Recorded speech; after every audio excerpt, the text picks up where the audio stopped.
ना कोई सरकारी मंडियां बंद होंगी, ना एमएसपी बंद होगा किसान बिल के आने से। पर ये विपक्षी पॉलिटिकल पार्टीज इतना हल्ला क्यों मचा रही हैं? आप लोगों को पता ही होगा, एपीएमसी मार्केट यानी मंडियां, उनमें रहने वाले जितने दलाल हैं ये लोकल पार्टीज को इलेक्शन में फंडिंग पैसा देते हैं, और किसान बिल के आ जाने से इन दलालों की कमाई पे बहुत बुरा असर पड़ेगा। इसलिए ये हो हल्ला मच रहा है।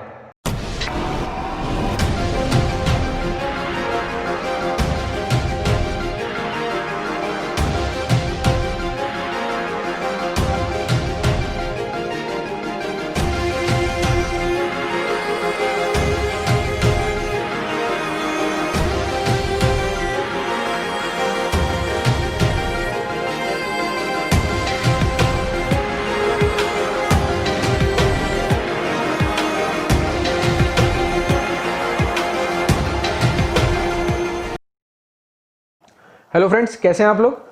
फ्रेंड्स, आज हम लोग बात करेंगे किसान के ऊपर जो अभी रिसेंटली एक बिल आया है, 3-4 हफ्ते पहले अभी लोकसभा और राज्यसभा से पास हुआ है। हम उस बिल के बारे में जानते हैं। आप लोग देख रहे होंगे ऑपोजिशन पार्टीज कितना हो हल्ला मचाई हैं। ऑपोजिशन पार्टीज, पॉलिटिकल वर्कर्स, आप देखेंगे धरना प्रदर्शन कर रहे हैं, रेल रोक रहे हैं, रोड पे आए हैं, धरना प्रदर्शन कर रहे हैं, ट्रैक्टर जला रहे हैं। इवन उन्होंने, आप लोग देखे ही होंगे, इंडिया गेट पे उन्होंने ट्रैक्टर जलाया है। पर हम लोग जानने की कोशिश करते हैं, क्या सच में ये फार्मर बिल्स फार्मर के लिए, किसान के लिए, क्या ये श्राप बन के आएगा या एक वरदान? अब जानते हैं, देखते हैं कि इस बिल में क्या लिखा है, इस बिल से क्या फायदे हो सकते हैं और क्या नुकसान।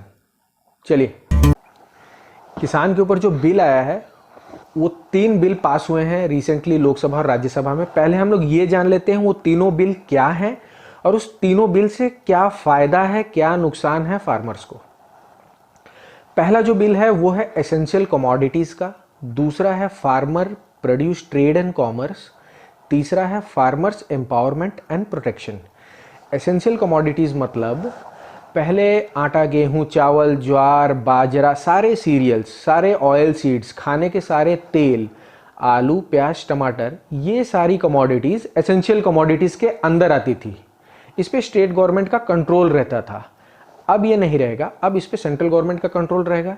एसेंशियल कमोडिटीज़ के अंतर्गत जितनी कमोडिटीज़ मैंने आपको अभी बताई, इसको स्टॉक कर सकते हैं farmers. Central government in the case of war, earthquake, flood या कोई भी नेचुरल कैलामिटी, बाढ़, सूखा, कहीं युद्ध हो जाए या इन्फ्लेशन, मंदी आ जाए, तो सेंट्रल गवर्नमेंट क्या कर सकती है, इन सारी कमोडिटीज का जो बेचना, खरीदना या इनका स्टॉक करना अपने कंट्रोल में रख सकती है। बाकी के जो बिल है, 2 बिल, उसमें क्या लिखा है कि एक किसान अपना सामान अपने राज्य में, दूसरे राज्य में, इंटरस्टेट या इंट्रास्टेट कहीं भी बेच सकता है। इससे क्या होगा, उसको एक बड़ा मार्केट मिलेगा, ज्यादा बायर। पहले क्या करता था, वो एपीएमसी मार्केट में देता था। एपीएमसी मार्केट क्या है, एग्रीकल्चर प्रोड्यूस मार्केट कमिटी। ये स्टेट गवर्नमेंट के कंट्रोल में रहते हैं ये सब चीज। ये कमिटी, ये मार्केट स्टेट गवर्नमेंट ने इसलिए बनाया था कि इससे किसानों का, मतलब किसानों का हनन ना हो, किसानों को सही रेट मिले, किसानों का जो सामान है वो जल्दी बिक जाए। पर इसमें आज तक कभी कुछ अच्छा नहीं हुआ। अगर इतना अच्छा हुआ होता तो किसान सुसाइड नहीं करते, कर्ज के तले नहीं दबे रहते और किसान आज अमीर होते, गरीब नहीं होते। आज किसान का बच्चा इंजीनियर, डॉक्टर बनना चाहता है, वो किसानी करके अपना जिंदगी तबाह नहीं करना चाहता। क्यों? क्योंकि उसको पता है किसानी में कोई फ्यूचर नहीं है, कोई पैसा है ही नहीं। पर इस बिल से किसानों के लिए बहुत बड़ी सौगात है, एक वरदान है उनके लिए। अभी मैं आपको एक्सप्लेन करता हूं कैसे। देखिए, पहले क्या होता था, एपीएमसी मार्केट में किसान लोग जाते थे, वहां ब्रोकर रहते थे, सरकारी लोग भी रहते थे, व्यापारी रहते थे, सब मिली भगत थी। कभी भी किसान को उनका वाजिब रेट, वाजिब दाम नहीं मिलता था। उनकी फसलों का कभी भी उनको वाजिब रेट, वाजिब दाम नहीं मिला। आप सोचिए कैसे, आप कोई भी चीज जो रिटेल में 100 रुपए में खरीदते हैं, उसका 12 से लेके 23% ही किसान को मिलता है। मतलब मैं, अगर मान लीजिए मैंने कोई बढ़िया वाला चावल खरीदा 100 रुपए केजी का, तो उस चावल का किसान को 20 रुपया या 23 रुपया ही मिलता है। मतलब 87 रुपीज ₹87 ब्रोकर के खाते में जाते हैं, व्यापारी के खाते में जाते हैं, रिटेलर के खाते में जाते हैं। किसान को मिलता क्या है? किसान ने सारी मेहनत की, ब्रोकर कुछ भी नहीं करता है, सिर्फ लूटता है, सब जगह से मिली भगत रहती है, वो सिर्फ किसान को चूसता है। और क्या होता है इस सब की वजह से? Price rise. जो एंड कस्टमर है, आपके और मेरे जैसे लोग, हम लोग हर चीज महंगा खरीदते हैं। अब एपीएमसी मार्केट छोड़ के किसान अपना सामान किसी भी राज्य में, अपने राज्य में, वो भारत के पूरे कोने में कहीं भी बेच सकता है। सेंट्रल गवर्नमेंट ने उनको ये छूट दिया है, स्टेट गवर्नमेंट ₹1 का टैक्स नहीं लगा सकती उनके सामान पे। और क्या क्या फायदे हैं इसमें? आप एक चीज और देखिए, व्यापारी मतलब बायर डायरेक्टली किसानों से मिल सकता है, कोई ब्रोकर बीच में नहीं आएगा। किसान की फसल उगने से पहले दोनों के बीच में एग्रीमेंट होगा, वो उसको फाइनेंशियली हेल्प करेगा, उसको खाद से रिलेटेड, उसको टेक्नोलॉजी से रिलेटेड फार्मर की सारी मदद करेगा। अगर दोनों के बीच में कोई डिस्प्यूट हो जाता है व्यापारी और किसान के बीच में, तो वो भी 3 लेवल पे उसको सुलझाया जा सकता है। पहला है ग्राम पंचायत, पुलिस, उस लेवल पे। उसके बाद जो सेकंड लेवल है वो उस जिले का, जिस जगह पे जहां पे किसान की जमीन है, उस जिले का जो कलेक्टर है वो सुलझाएगा। नहीं तो तीसरा रास्ता है कोर्ट। अगर कोई डिस्प्यूट होता है तो किसान की जमीन पे मालिकाना हक व्यापारी या बायर नहीं लगा सकता, या उसके जमीन को किसान खुद अपनी जमीन को मॉर्गेज नहीं कर सकता, या डिफॉल्ट होने पे फार्मर की जमीन को व्यापारी गिद्ध की तरह झपट्टा मार के उसके जमीन के ऊपर अपना मालिकाना हक नहीं जमा सकता। ये है इस बिल के फायदे। मतलब किसान का पेमेंट भी सुरक्षित है और किसान की जमीन भी सुरक्षित है। पेमेंट कैसे सुरक्षित है? किसान से जो भी चीज खरीदेगा व्यापारी, 3 दिन के अंदर उसको पैसे देने हैं। 3 दिन में उसको पैसे चुकाने ही चुकाने हैं।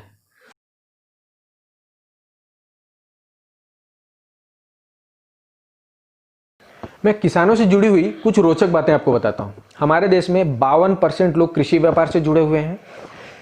जो हमारे एग्रीकल्चर इंडस्ट्री है, हमारे किसान जीडीपी को 17 से 18% कंट्रीब्यूशन देते हैं। हमारे किसान का जो मंथली एवरेज इनकम है वो है ₹6,400। हमारे किसान, जो आधा से ज़्यादा किसान हैं, उनके ऊपर जो कर्ज का दबाव है वो है 1.5 लाख ऑन एन एवरेज। हमारे जो किसान भाई हैं उनमें आप देखेंगे कि उनके जो बच्चे हैं वो किसान बनना नहीं चाहते। 38% लोकसभा जो सांसद हैं वो किसान हैं। हमारे जो किसान हैं उनकी जो सुसाइड करने की जो सबसे बड़ी वजह है वो है कर्ज ना चुका पाना।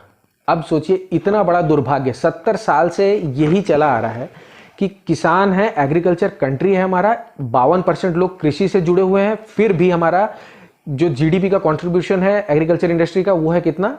17 से 18%, 17-18%। ये दुर्भाग्य नहीं है।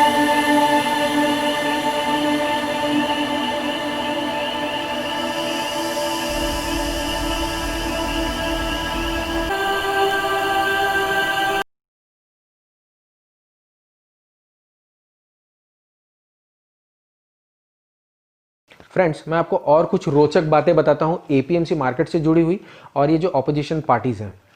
एपीएमसी मार्केट में जो ब्रोकर्स होते हैं और जो व्यापारी होते हैं और जो गवर्नमेंट कर्मचारी होते हैं, यही फ़ायदे में रहते हैं। किसान को कभी ₹1 का फ़ायदा नहीं होता। जैसे मैंने बताया, ₹100 का मान लीजिए अगर आप चावल खरीदते हैं तो उसका ₹23, 17 से लेकर ₹23 ही किसान को मिलता है। 87 रुपीज़ इन लोग खा जाते हैं। इस किसान बिल से आपके और मेरे जैसे लोग सस्ता खाना खाएंगे। हम लोग जो भी चीज़ खरीदेंगे वो सस्ती रहेगी। क्यों? ब्रोकर निकल गए एपीएमसी मार्केट में, और जो दलाल हैं छोटे मोटे सारे दलाल निकल गए। व्यापारी डायरेक्टली फार्मर से मिलके उनका सामान खरीद सकता है।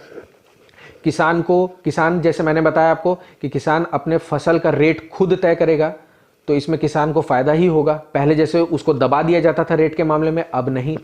ऑपोजिशन पार्टीज जो इतना हंगामा कर रही हैं, ऑपोजिशन पार्टीज जो रेल पे जाके धरना प्रदर्शन कर रही हैं, ट्रेन रोक रही हैं, रोड रोक रही हैं, ट्रैक्टर जला रही हैं, मैं आपको इसका सच बताता हूँ। मनमोहन सिंह 2014 में अपने इलेक्शन मैनिफेस्टो में कहते हैं कि अगर मैं जीत के आया तो यही किसान बिल को मैं लागू करूंगा। पर आज इसके पीछे इतना हंगामा क्यों? आज इसका विरोध क्यों? जिन लोगों ने ट्रैक्टर को जलाया, लोग कहते हैं वो किसान थे। किसान अपने धरती को मां मानता है, अपने ट्रैक्टर को मां मानता है।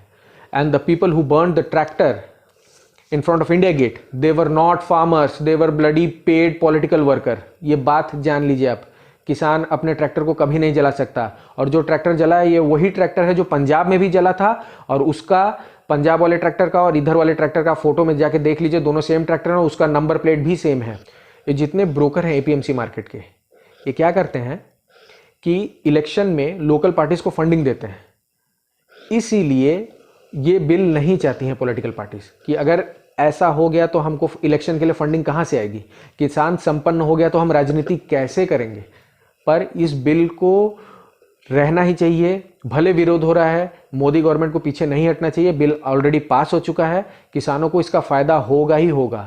फ्रेंड्स, मैंने जैसा आपको इस बिल के बारे में सारा डिटेल्स बताया, आप मेरी बात पे विश्वास मत कीजिए। आप एक काम कीजिए, पार्लियामेंट के वेबसाइट पे जाइए, ये बिल को देखिए, पढ़िए, समझिए। आप लोग पढ़े लिखे हैं और ये जानने की कोशिश कीजिए क्या ये बिल श्राप है या वरदान है हमारे किसानों के लिए।